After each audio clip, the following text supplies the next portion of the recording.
আজকে আমি একটা স্পেশাল রেসিপি দেখাবো, সে হলো আমলকি।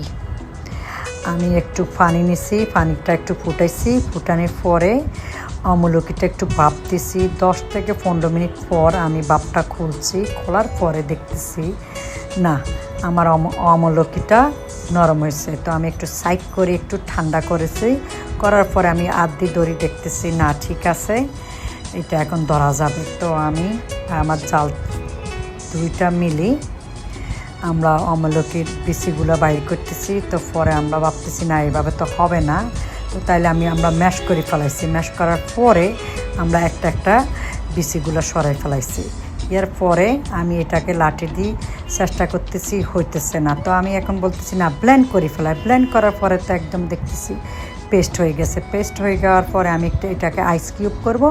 এর পরে আমি এটাকে বলবো এটা কিসের জন্য ভালো।